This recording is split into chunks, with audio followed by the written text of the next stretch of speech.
Hai sobat, gimana kabar kalian? Semoga disehatkan selalu dan banyak rezekinya, amin. Jangan lupa untuk berlangganan. Dengan Anda berlangganan, Anda menjadi orang pertama di channel ini yang memiliki hak istimewa. Pada kesempatan kali ini, Sabta Novel akan melanjutkan Tales of Herding Gods episode 1356-1360. Untuk melihat video selengkapnya, sahabat bisa kunjungi playlist yang telah Mimin sediakan. Yuk mari, kita berimajinasi bersama dan masuk ke alur ceritanya.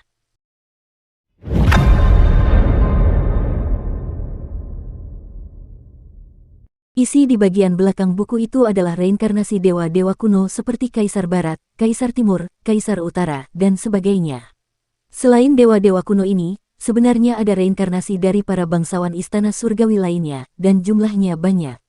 Qin Mu tercengang. Para makhluk agung dan perkasa ini selalu meremehkan reformasi perdamaian abadi dan bahkan memberikannya 100 pukulan. Mereka meremehkannya dan mempersulitnya, dengan tegas melarang murid-murid mereka untuk berhubungan dengan reformasi perdamaian abadi. Namun, mereka yang berhubungan dengan reformasi perdamaian abadi semuanya akan dieksekusi. Adapun mereka sendiri, mereka telah diam-diam membagi sebagian jiwa mereka dan setengah jiwa mereka untuk menyusup ke kedamaian abadi dan menyerap nutrisi reformasi perdamaian abadi.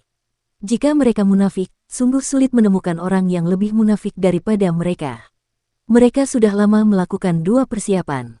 Kalau menang, ya sudah bagus. Qin Mu menggenggam kedua tangannya dan menutup buku kecil itu, sebuah suara pelan terdengar.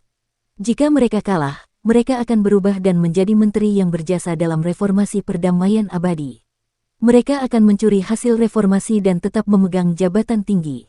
Kekuasaan mereka tidak akan pernah runtuh. Wajahnya memancarkan aura mengerikan. Setelah beberapa saat, aura mengerikan di wajahnya berangsur-angsur menghilang dan wajahnya menjadi tenang. Kepala-kepala besar istana surgawi telah bereinkarnasi ke dalam kedamaian abadi. Selama orang-orang ini tidak menduduki posisi tinggi dalam kedamaian abadi, mereka bisa membiarkan mereka pergi dan mengabaikannya. Akan tetapi, selama mereka ingin mencapai posisi tinggi dan merebut kekuasaan perdamaian abadi, mereka harus dibasmi. Kepala desa dan apoteker minum teh sambil melihat ekspresinya. Kepala desa berkata dengan suara rendah, masalah yang diselesaikan dengan satu pedang, ekspresi Muer masih belum pasti. Dia telah merendahkan nama pemuja surgawi. Apoteker menganggukkan kepalanya. Masalah sekantong obat tidak merepotkan. Jika itu tukang daging, itu hanya masalah satu pisau. Orang tunarungu juga bisa mengubahnya menjadi permukaan datar. Keduanya mengejek Qin Mu satu persatu. Qin Mu sudah terbiasa dengan kecemburuan mereka dan diam-diam mengingat isi buku itu sebelum melemparkannya kepada mereka. Kamu bilang itu mudah, biarkan kedua tetua yang menanganinya. Ekspresi kepala desa dan apoteker sedikit berubah. Buku ini seperti kentang panas, mereka bisa menerimanya atau tidak. Membunuh reinkarnasi dari yang mulia surgawi itu mudah, tapi balas dendam yang mulia surgawi akan sangat mengerikan. Qin Mu berkata dengan sungguh-sungguh, Yang mulia, Anda tidak yakin siapa yang merupakan identitas sebenarnya dari reinkarnasi yang mulia ke-10, jadi yang mulia ke-10 tidak perlu berurusan dengan mereka untuk saat ini untuk menghindari membunuh orang yang salah. Adapun yang lain, mereka hanya perlu mengawasi mereka. Selama mereka tidak bertindak berlebihan, tidak perlu memperhatikan mereka. Juga, kita harus memberitahu Kaisar Yanxiu tentang hal ini sehingga dia bisa siap secara mental.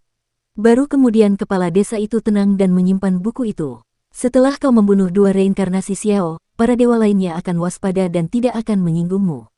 Mereka seharusnya tidak melakukan sesuatu yang tidak biasa. Apoteker itu mengangguk. Qin Mu telah menembakkan 10 anak panah untuk membunuh dua reinkarnasi Xiao, bahkan 10 orang yang sangat dihormati harus mempertimbangkan dengan saksama apakah mereka harus merebut kekuasaan perdamaian abadi di bawah pengawasan Qin Mu.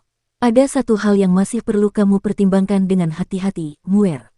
Kepala desa berkata perlahan, kematian burung Vermilion Kaisar Selatan terjadi karena 10 orang suci surgawi perlahan-lahan menggerogoti kekuatan langit kutub selatan dan mengganti lapisan tengah dan bawah langit kutub selatan dengan orang-orang mereka sedikit demi sedikit.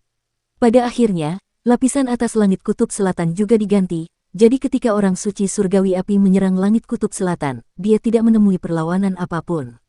Mereka memiliki banyak kesabaran. Qin Mu tegas, aku akan mengurusnya. Wei Suifeng, Nenek Si, dan yang lainnya sudah bersiap. Kapal Eternal Peace akan segera berlayar, dan tepat saat Qin Mu hendak menaiki kapal, dia tiba-tiba melihat seberkas cahaya melintas di jembatan penghubung energi spiritual. Seseorang telah turun dari langit.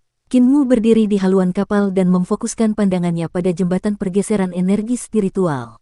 Dia melihat seorang gadis cantik melompat keluar dari cahaya di altar pengorbanan. Dia melompat turun dari altar pengorbanan dan mengayunkan 2 ekor kudanya yang panjang, melewati pantatnya. Kinmu sedikit terkejut. Yun Cuxiu, mengapa dia kembali ke kedamaian abadi? Gadis itu adalah reinkarnasi dari Nyonya Yuanmu yang telah berubah menjadi Raja Dewa Kota Lang, Yun Cuxiu.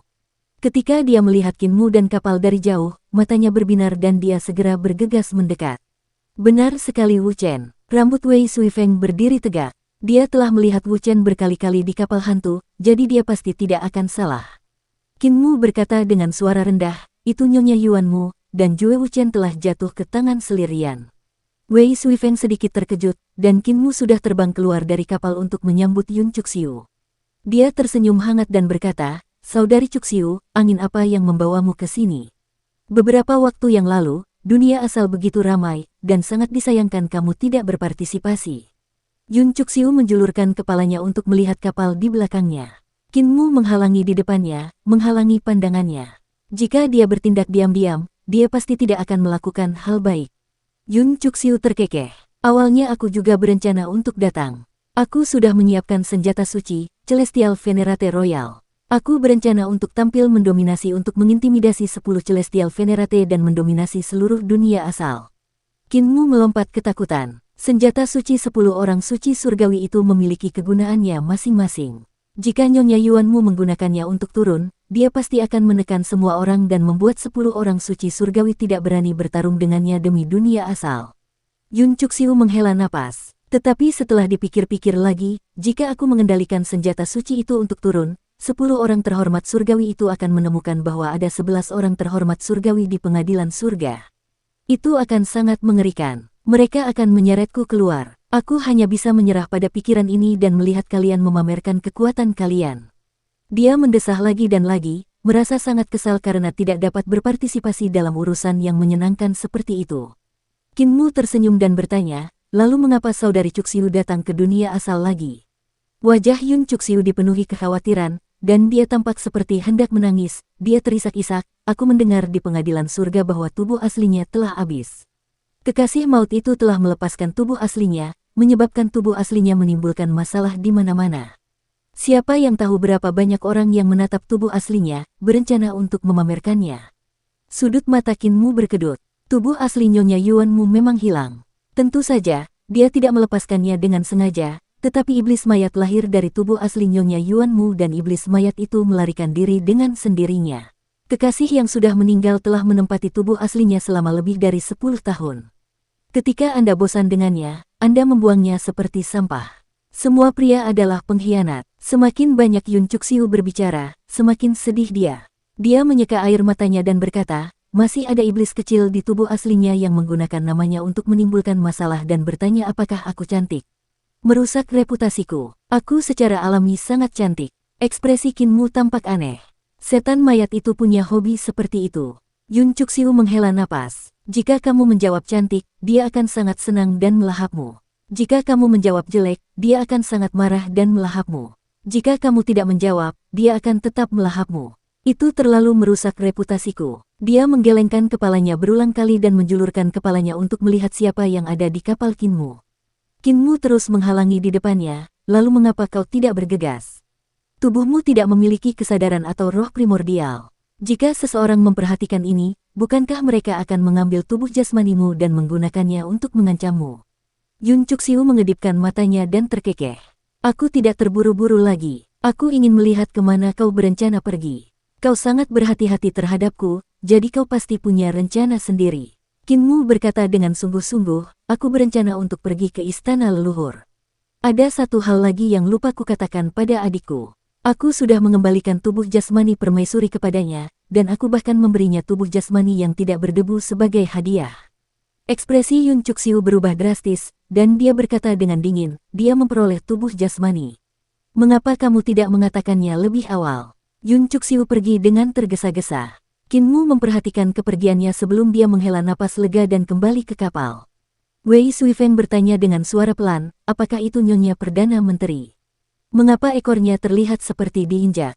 Kinmu menjelaskan seluruh prosesnya dan berkata, jika permaisuri-permaisuri memperoleh tubuh jasmaninya, dia akan berada dalam bahaya. Mereka adalah dewa kuno yang lahir dari teratai kembar. Wei Suifeng teringat pada teratai kembar di jurang besar reruntuhan yang kembali dan tiba-tiba bertanya, bisakah permaisuri janda dan Nyonya Yuanmu bergabung menjadi dewa kuno? Qin Mu tercengang. Meskipun ide Wei Suifeng aneh, itu bukan hal yang mustahil. Jika janda permaisuri atau Nyonya Yuanmu mendapatkan tubuh jasmani mereka dan menyatukan jalur pengembalian reruntuhan menjadi satu, bukankah itu berarti kekuatan dua dewa kuno Dao Sheng telah menyatu sepenuhnya dan mereka telah menjadi eksistensi seperti Adipati Surgawi dan Pangeran Bumi? Mereka bahkan mungkin lebih kuat. Qin Mu tiba-tiba teringat akan hal yang krusial. Itu adalah reinkarnasi dari permaisuri janda, Selirian, dan reinkarnasi dari Nyonya Yuanmu, si Qiluo. Keduanya adalah eksistensi pada level 10 orang yang sangat dihormati di surga, bahkan jika istana surgawi mereka tidak sebanyak orang yang sangat dihormati di surga Hao dan Xiao, mereka mungkin tidak jauh dari satu sama lain. Jika mereka menelan pihak lain, mereka mungkin dapat segera membentuk wilayah istana surgawi yang lengkap dan menjadi eksistensi yang tak terkalahkan. Namun, saat Nyonya Yuanmu membunuh permaisuri janda, mengapa dia tidak langsung menelannya dan menjadi eksistensi seperti Adipati Langit dan Bumi sekaligus? Qin Mu sangat bingung dan berkata, kesempatan ini langka, mengapa dia meminta kakak senior untuk meletakkan mayat janda permaisuri di kapal hantu? Wei Suifeng menggelengkan kepalanya. Dia tidak punya kesempatan. Ibu Suri meninggal di hadapanku. Aku memimpin pengawal istana terkuat, jadi aku tidak akan memberinya kesempatan untuk menelan dan memurnikan mayat Ibu Suri. Yang lebih penting, dia tidak mendapatkan roh primordial Ibu Suri. Meskipun Ibu Suri sudah meninggal, roh primordialnya telah melarikan diri. Bahkan jika Yuanmu mendapatkan mayat Ibu Suri dan melahap pihak lain, dia tetap tidak bisa bergabung menjadi satu tubuh. Qin Mu memikirkannya dan mengangguk setuju. Jalan, keterampilan, dan seni ilahi di era Long Han tidak semaju sekarang. Bahkan eksistensi seperti Nyonya Yuanmu akan dihajar habis-habisan oleh Wei Suifeng dan pengawal kerajaan Yulin. Para saudari telah berjuang sepanjang hidup mereka. Aku khawatir mereka akan terus berjuang. Hanya saja aku tidak tahu siapa di antara mereka yang akan tertawa terakhir dan menjadi eksistensi terkuat dalam satu gerakan. Pikirnya dalam hati. Kapal itu berlayar ke jembatan pergeseran timbal balik psionik dan bergegas menuju istana leluhur. Yun Cuxiu, di sisi lain, sangat pintar. Dia melompat-lompat ke Akademi Wendao dan menemukan Yun Jianli. Ketika Yun Jianli melihatnya, dia tidak bisa menahan rasa sakit kepala. Ketika dia ingat bahwa adik angkatnya adalah Nyonya Yuanmu, dia mulai menggerutu dalam hatinya. Yun Cuxiu tidak melepaskannya dan memohon, kakak, ada pelacur kecil yang ingin merebut harta adik angkatmu. Kamu harus membela adik angkatmu. Rambut Yun Jianli berdiri tegak dan dia segera berkata, Bibi Buyut, lepaskan aku. Jika ada yang ingin kau katakan, katakan saja. Pelacur kecil yang mana? Aku akan pergi dan mencabik-cabiknya. Yun Cuxiu menggertakkan giginya. Pelacur kecil itu, selir Yantian. Yun Jianli menggigil dan memohon, beraninya aku memprovokasi seorang pemuja surgawi. Tolong ampuni nyawaku. Kalau begitu, kamu berani memprovokasiku. Wajah Yun Cuxiu menjadi gelap, lalu, dia tersenyum dan berkata, jangan khawatir. Kali ini, si jalang kecil itu mengirim anak kucingnya untuk mencari masalah denganku. Anak kucing itu hanya berada di alam gedung pencakar langit, jadi tidak akan sulit untuk menghadapinya. Lagi pula, aku masih punya adik perempuan. Dide Yuanjun dan Kaisar Yanxiu adalah adik perempuanku. Aku akan pergi dan mencari mereka. Kau ikut denganku. Meskipun Yun Jianli selalu sangat berani, wajahnya tidak bisa tidak berubah pucat saat ini saat dia diseret olehnya untuk mencari Gong Sun Fu.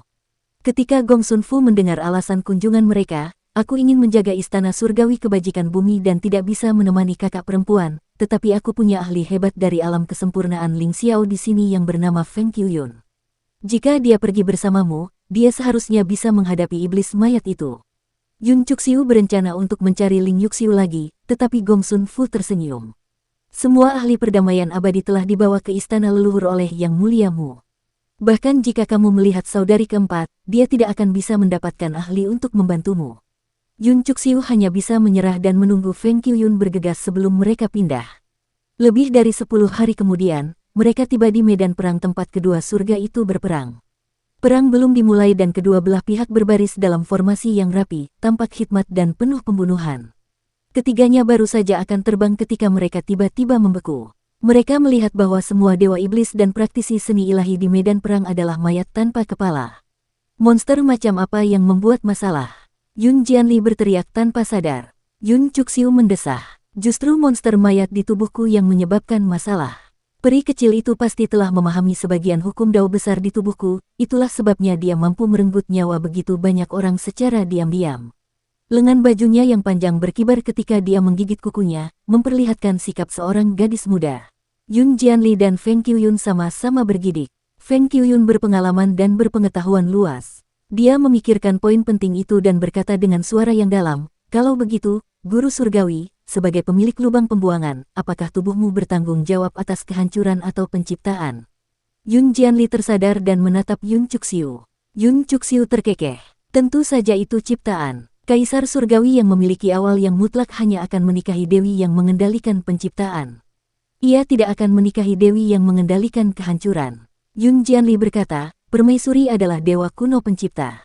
Kamu adalah dewa kuno penghancuran."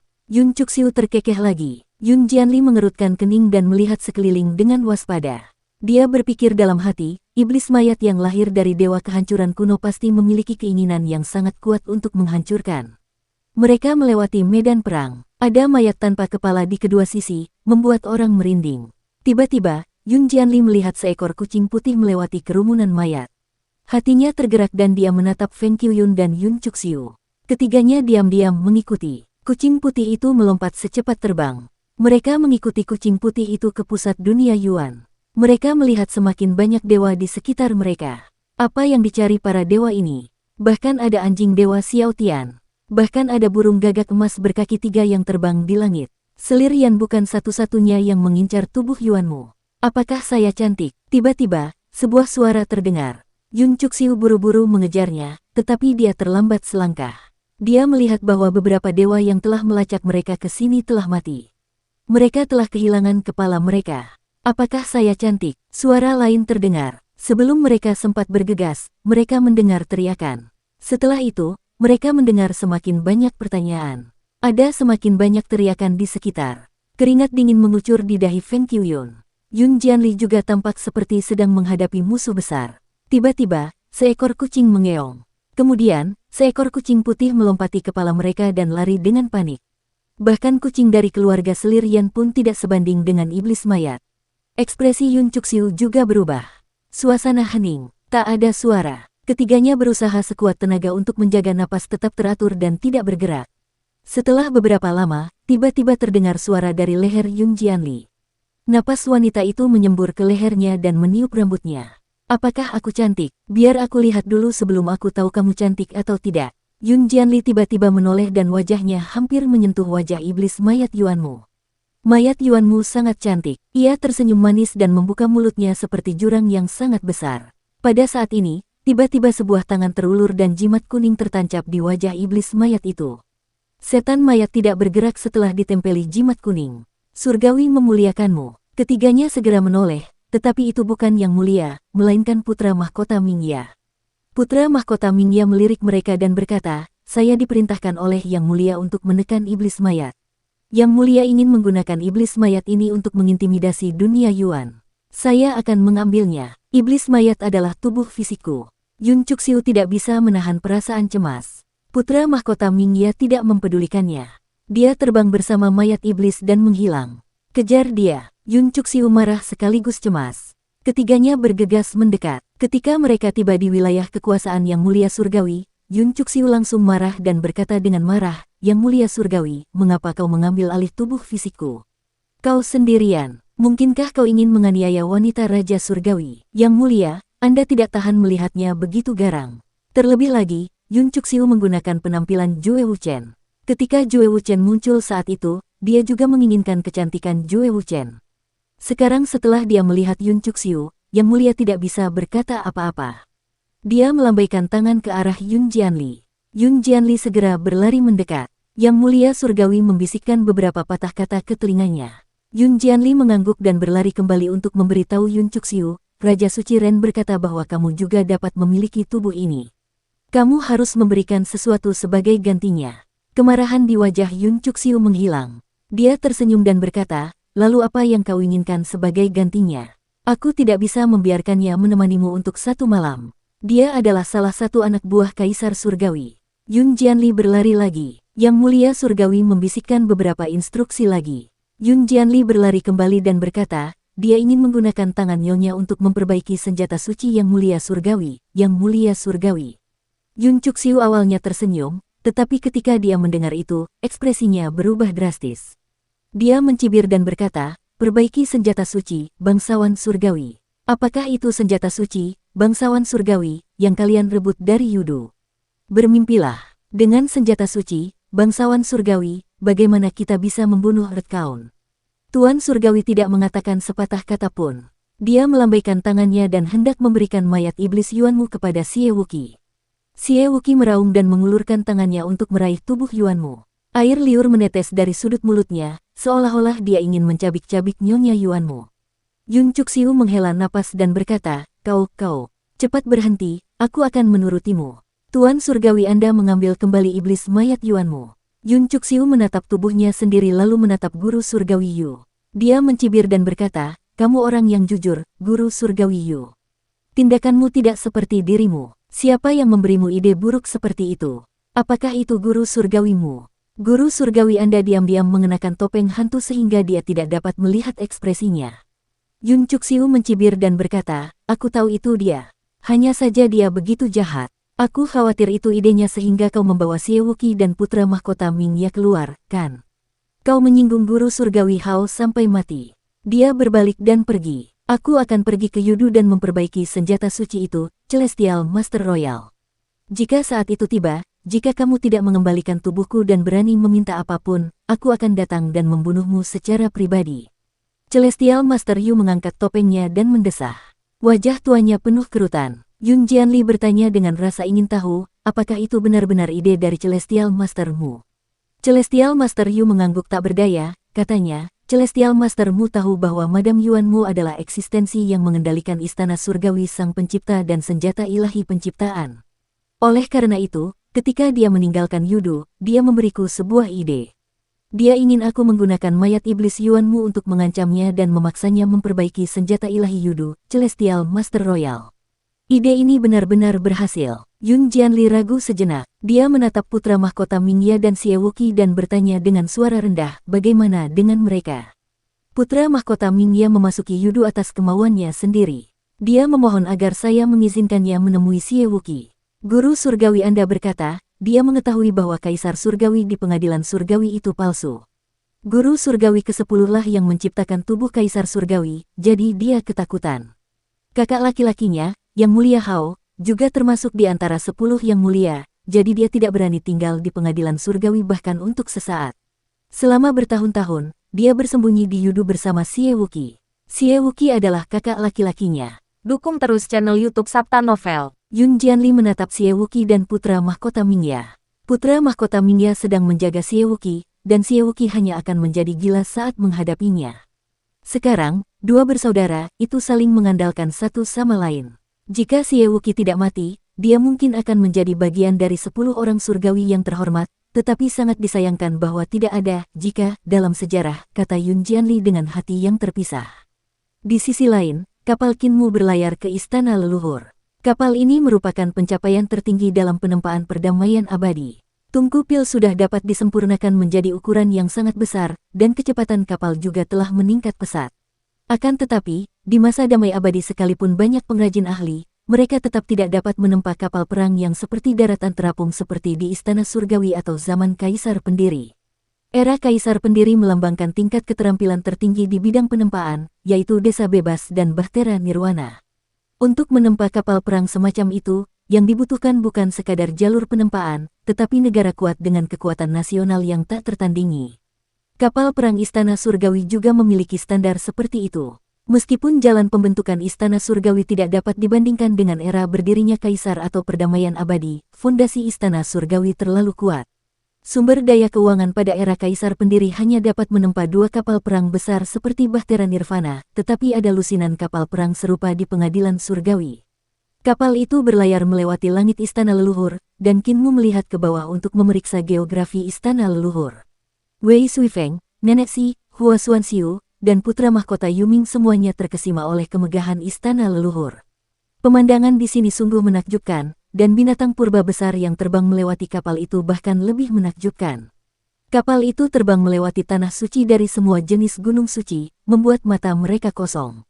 Seruan-seruan terdengar dari waktu ke waktu di kapal. Kinmu mengerutkan kening. Wilayah istana leluhur sangat luas, jadi tidak mudah untuk menemukan lokasi 4 gerbang surgawi besar. Aku harus kembali dan mengundang Paman Jun. Dia kemungkinan besar tahu lokasi 4 gerbang surgawi agung istana leluhur. Kalau tidak, aku tidak tahu kapan aku bisa menemukannya jika aku terus mencari seperti ini. Ia menggantungkan lentera milik Dewa Bulan, dan dalam beberapa hari, kapal tersebut berlayar menuju 100.000 gunung hitam. Naga Kilin dan Yaner bergegas keluar untuk menyambutnya.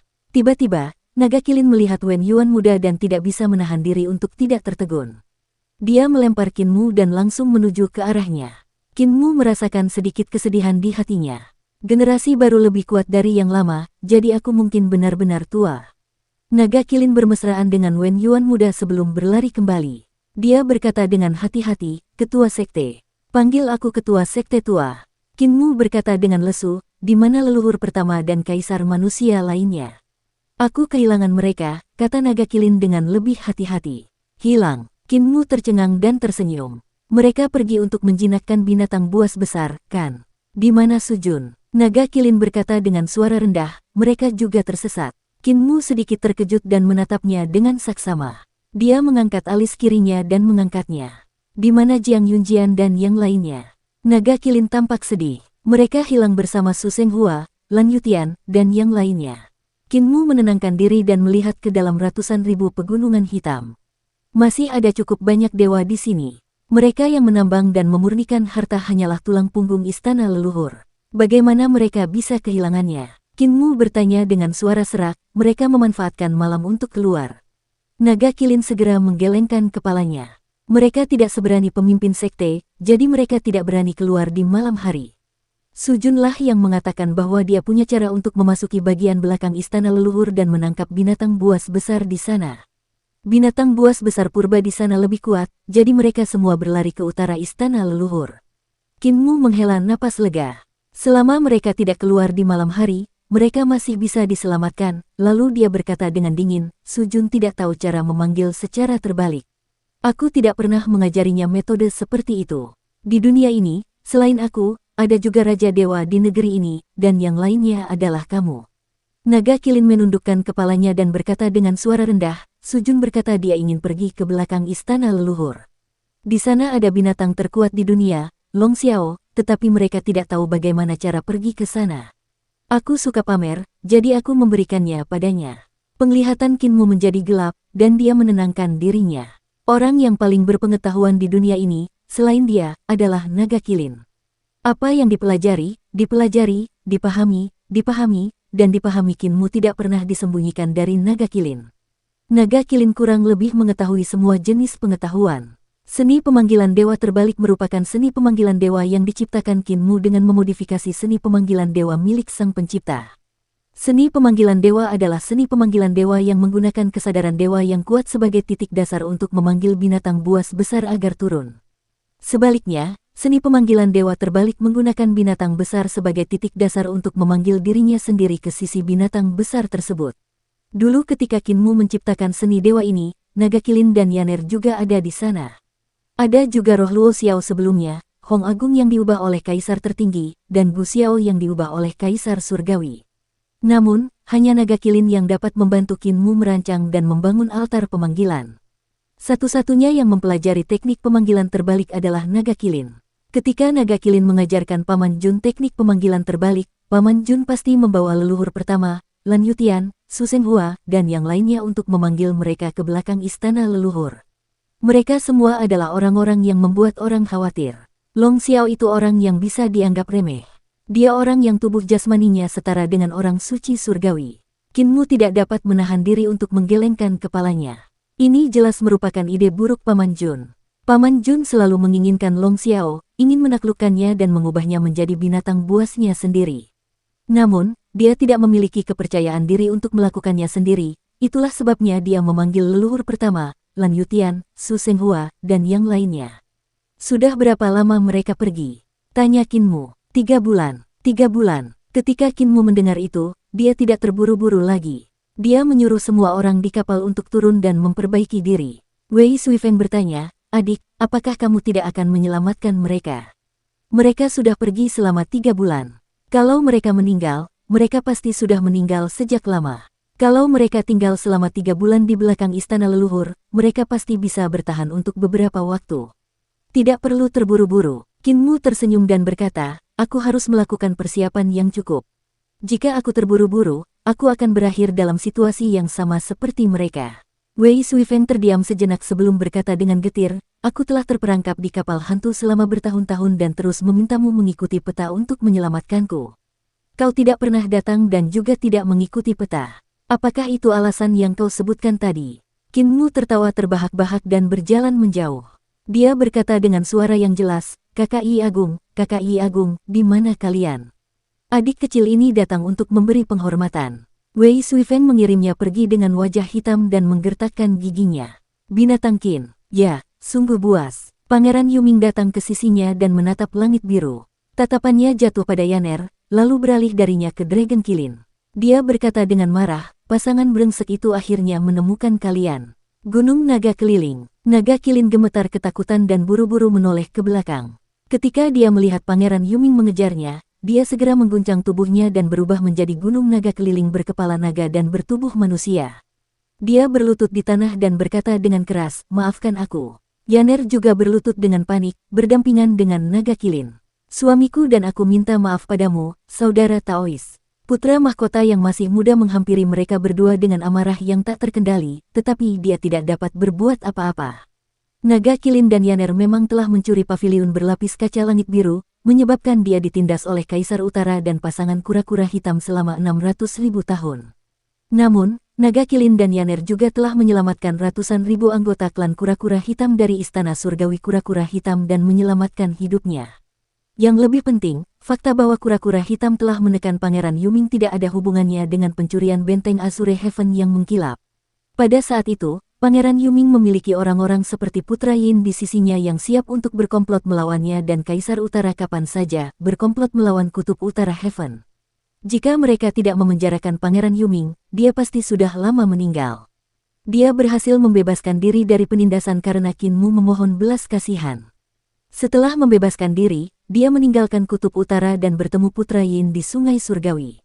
Dia hampir dijebak oleh Putra Yin lagi dan dimasukkan ke dalam harem Kaisar Surgawi. Beruntung pula bahwa seni ilahi yang ditinggalkan Qin Mu untuknya telah memperlihatkan kekuatannya, sehingga dia dapat melihat wajah Putra Surga Yin dengan jelas dan terhindar dari malapetaka besar di surga Kutub Utara. "Silakan berdiri." Pangeran Yuming kembali tenang dan membantu mereka berdua berdiri. Dia tersenyum dan berkata, "Akulah yang kehilangan ketenanganku tadi. Aku berasal dari keluarga kaya dan menggunakan uang untuk berteman dengan orang lain. Aku tidak tahu apa itu persahabatan sejati. Hanya setelah mencapai kedamaian abadi, aku mengerti apa itu persahabatan. Meskipun kalian berdua telah merebut gedung berlapis kaca langit biru milikku, kalian juga telah melakukan kebaikan yang besar kepadaku. Tidak perlu bersikap seperti ini." Naga Kilin dan Yaner memanfaatkan situasi tersebut dan Putra Mahkota Yuming tersenyum. "Meskipun bangunan berlapis kaca langit biru itu berat, beban di hatiku tidak lagi seberat itu." Wei Suifeng datang ke sisinya dan berkata, "Kondisi pikiran Putra Mahkota telah membaik lagi. Seperti yang diharapkan dari orang paling menonjol di era Long Han. Pada masa dinasti Han yang panjang, ketika Putra Mahkota muda berkultivasi hingga naik tahta, tidak lebih dari 10 tahta kaisar di dunia. Kemudian, ada banyak tokoh terkenal, seperti Tianzun Xiao, Tianzun Hong, Tianzun Gong, dan Tianzun Yan, dan mereka semua adalah tokoh yang tidak penting. Kala itu, hanya Dewa Langit Yun, Dewa Langit Hao Tian, Dewa Langit Huo, Kaisar Langit Langsuan, Raja Dewa Leluhur, dan beberapa tokoh lainnya yang mampu berdiri bahu-membahu dengannya. Kaisar Utara Xuanwu telah menindas Putra Mahkota muda selama 600.000 tahun. Saat itu, dia adalah sosok kecil yang tidak dapat dibandingkan dengannya. Sekarang, dia terkenal di seluruh dunia dan telah menjadi seorang pemuja surgawi. Bahkan putranya Yin Tianzi telah menjadi penguasa langit utara, berdiri tegak dan perkasa. Wei Suifeng mengagumi kondisi pikiran putra mahkota muda yang mampu mengalami suka duka, namun tetap mempertahankan kondisi pikiran normal. Putra mahkota muda itu berkata sambil tersenyum, "Jika aku tidak ditekan oleh Kaisar Utara, aku tidak akan hidup sampai akhir era Long Han. Aku bahkan tidak akan mampu hidup, apalagi menjadi eksistensi seperti Yang Mulia Surgawi ke-10. Kebijaksanaan Yang Mulia Surgawi ke-10 saat ini jauh dari apa yang dapat kutandingi. Hanya eksistensi seperti Yang Mulia Surgawimu yang dapat melawan mereka. Salah satu rencana dan tipu daya mereka dapat menyebabkan aku dan surga Arktik hancur selamanya. Aku tahu batas kemampuanku sendiri. Dia mengingat kembali pengalaman 600.000 tahun ini dan merasakan segudang emosi. Saat itu, ada juga banyak makhluk dengan bakat luar biasa yang setara dengannya, seperti putra mahkota Siewuki dan pemuja surgawi Yun. Namun, mereka yang secerdas dia juga telah meninggal. Kinmu, yang merupakan orang dengan kecerdasan rendah, telah selamat. Dia mengerti alasan di baliknya. Di sisi lain, Kinmu telah menemukan Taiyi yang sedang memperbaiki gunung hitam besar. Taiyi kini sudah sangat tua, dan seluruh tubuhnya memiliki aura yang menakjubkan dan kuno. Ia setua Dao, tetapi ia juga mengandung kekuatan hidup baru yang tak terbatas di usia tuanya.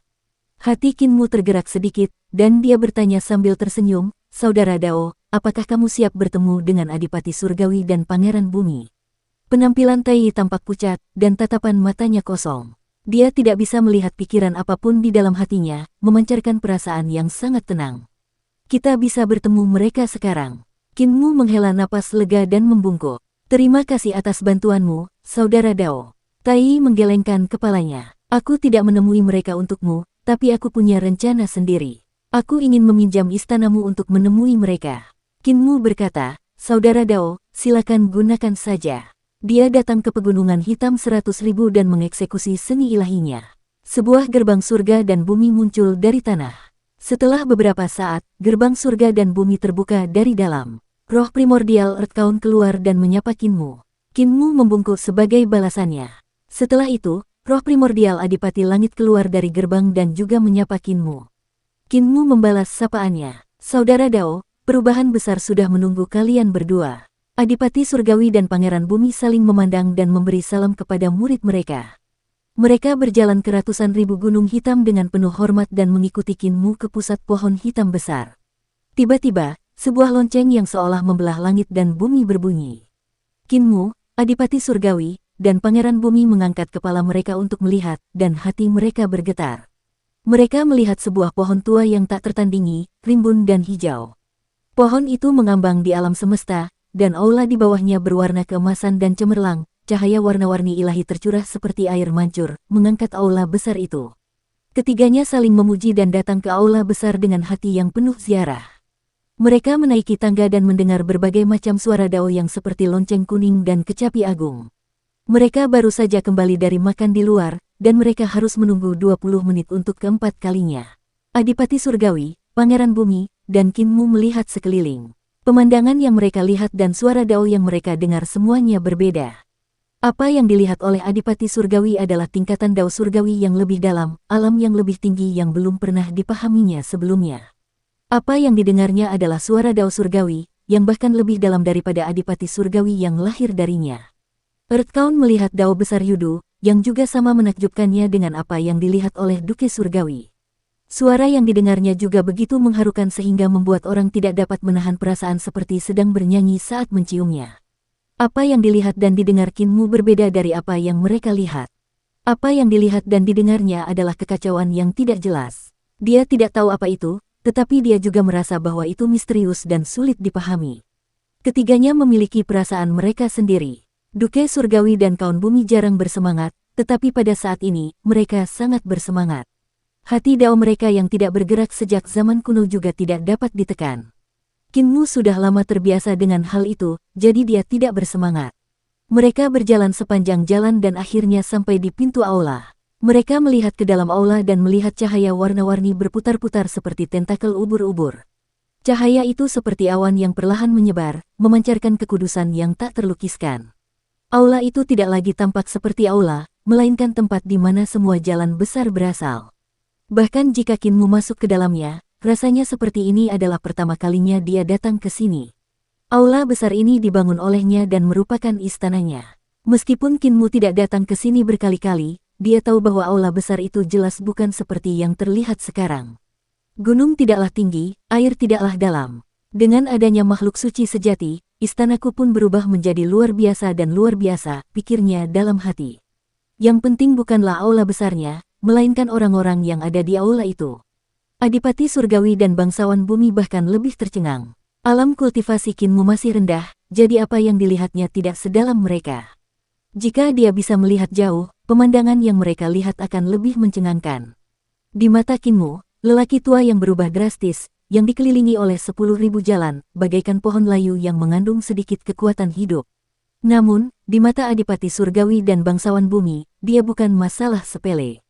Mereka tampaknya melihat asal-usul alam semesta, asal-usul Dao besar, suatu eksistensi yang berada di puncak Dao besar, terpatri abadi di masa lalu, sekarang, dan masa depan alam semesta ini.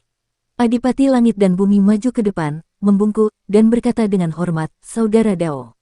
Tidak perlu bersikap sopan begitu, rekan-rekan Taois." Orang tua Tai mengangguk sedikit dan berkata, "Saya sudah tahu tujuan kunjunganmu." Duke of Heaven dan Earthcount tidak dapat menahan riak-riak dalam pikiran tenang mereka. Earthcount berkata, "Saat itu, Dao besar memberitahu kita bahwa orang yang ingin menyingkirkan pencipta dari istana leluhur adalah Dao Broter." Tai mengangguk. Adipati Langit dan Pangeran Bumi saling memandang. Adipati Langit berkata, "Langit memiliki moral yang baik, mengapa saudara Tao ingin menyingkirkan sang pencipta?" "Aku tidak ingin menyingkirkan sang pencipta, tetapi aku ingin kamu menyingkirkan sang pencipta." Tai berkata, "Keinginanku baik, tetapi dalam perjalanan untuk menyingkirkan sang pencipta, kalian masing-masing memiliki ambisi dan keinginan sendiri, dan pada akhirnya, kalian ingin memusnahkan sang pencipta. Dan ini bukan yang ingin kulihat." Adipati Langit dan Pangeran Bumi terdiam. Egoisme. Mereka memang telah mengembangkan segala macam keegoisan dalam proses melenyapkan sang pencipta. Sebagian menjadi ambisi, sebagian menjadi keinginan untuk berkuasa, dan sebagian berkembang menjadi keinginan untuk hal-hal eksternal. Maka, para dewa kuno mulai memperbudak para dewa setengah dewa dan ras pasca natal. Maka, para dewa kuno mulai memangsa para dewa setengah dewa dan makhluk pasca natal, menikmati pengorbanan mereka. Dengan demikian, para dewa kuno menguasai seluruh dunia di alam semesta, dan mereka kehilangan hati asli mereka. Beberapa dewa kuno pada awalnya diciptakan oleh sang pencipta untuk melayani sang pencipta.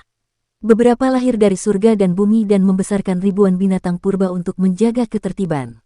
Beberapa lahir dari Dao Agung surga dan bumi, mereka bertanggung jawab atas kelahiran, penuaan, penyakit, kematian, dan pengoperasian langit berbintang, serta penciptaan dan penghancuran.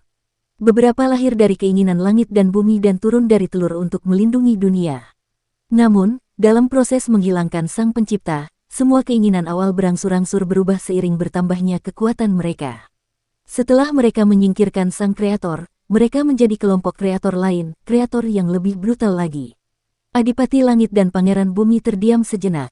Adipati Langit membungkuk dan bertanya, "Saudara Dao, apakah saya akan berhasil?" Tai bertanya, "Apa keinginanmu?" Adipati Surga berkata, "Untuk menyingkirkan belenggu aksioma surgawi." Tai mengangguk dan berkata, "Kamu akan berhasil." Sang Adipati Surga merasa gembira. Hitungan Bumi juga membungkuk dan berkata, "Saudara Tao, apakah saya akan berhasil?" Tai bertanya, "Apa keinginanmu?" Hitungan Bumi berkata, "Untuk menyingkirkan belenggu Dao besar Hades dan menjadi orang yang hidup."